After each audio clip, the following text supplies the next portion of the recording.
Hello friends, अस्सलाम वालेकुम। Welcome हो गया आप लोग का संध्या ब्लॉग्स में।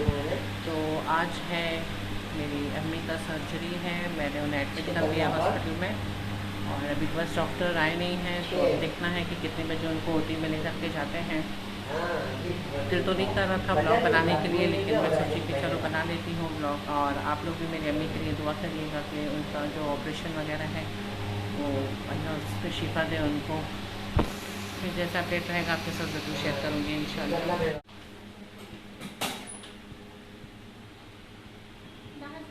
हाँ, मैं जा रही हूँ।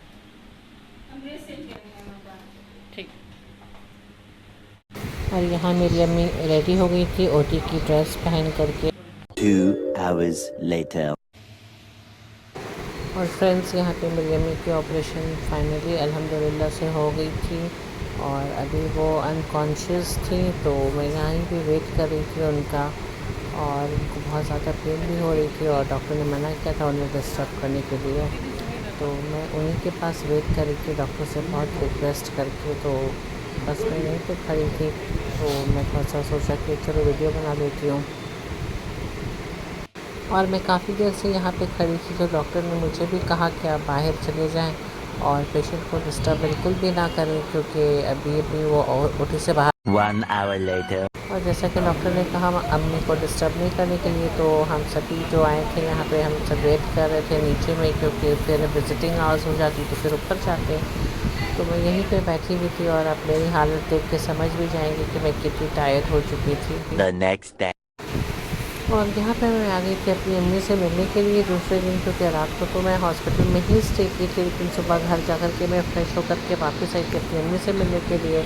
तो यहाँ पे आरएमओ जो होते हैं हॉस्पिटल के, वो बैठे हुए थे और वो मम्मी की ही कुछ मेडिसिन वगैरह थी जो चेंज कर रहे थे। और उन्होंने कहा कि आप यहीं पर बैठिए, आपसे मुझे कुछ डिस्कस करनी है। तो मैं यहीं पर बैठ कर के और टाइम पास कर रही थी, क्योंकि अभी तो मेरी अम्मी से वो लोग मिलने देते नहीं मुझे।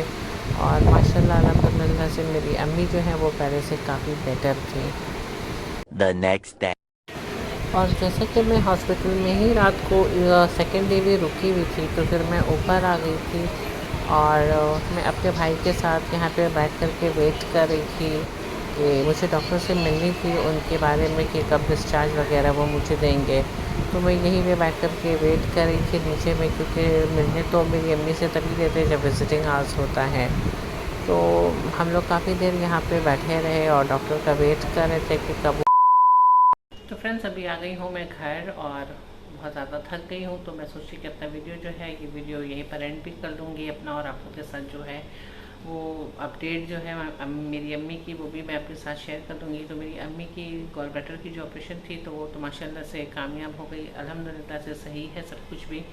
लेकिन क्या बताऊँ आपसे कि जो 2 दिन गुजरा है, वो 2 दिन मतलब बहुत टेंशन में गुजरी है। जब जिस दिन उनकी सर्जरी थी, तो मतलब डॉक्टर ने कहा था कि जैसे कि मेरी अम्मी जो है वो हार्ट पेशेंट भी हैं, तो कुछ भी किसी भी किस्म की जो कॉम्प्लिकेशंस है वो हो सकती है, या तो स्ट्रोक हो सकता है, या तो हार्ट अटैक हो सकता है, कुछ भी हो सकता है उनको। तो ये चीज़ लेकर के कहीं ना कहीं हम लोग बहुत ज़्यादा ही डरे हुए थे। लेकिन जब डॉक्टर ने कहा कि सब चीज़ अच्छे से हो गई उनकी सर्जरी वगैरह, उसके बाद भी मतलब मुझे बिल्कुल भी इत्मीनान नहीं लग रही थी। मुझे हर वक्त मतलब डर था अंदर से कि नहीं, एक रात पहले अच्छे से गुजर जाए, उसके बाद फिर। तो मैं चाहती हूँ कि आप लोग मेरी अम्मी के लिए दुआ करिए कि वो जल्द से जल्द और बेटर हो जाए, मतलब जो उनकी स्टिच वगैरह है वो जल्द से जल्द सूख जाए और स्टिच कट जाए, उनकी निकल जाए। और आज मैं 2 दिन के बाद अपने घर आई हूँ, और मेरे ख्याल से आप लोग को देख के मुझे लग रहा, आप लोग को लग भी रहा होगा कि मैं मतलब बहुत ज़्यादा टायर्ड हूँ। मैंने 2 रात नहीं बोलूँगी, 3 रात से मैं बिल्कुल भी नहीं सोई हूँ। तो शायद इसलिए आज मैं थोड़ा सा अपने घर आई हूँ कि अब कल तुम अब मेरी अम्मी की सुबह डिस्चार्ज है, तो भाई ने भी कहा कि तुम अब अपने घर जा कर के रेस्ट करो, मैं हॉस्पिटल में रुकता हूँ। तो इसलिए आज मैं अपने घर आ गई।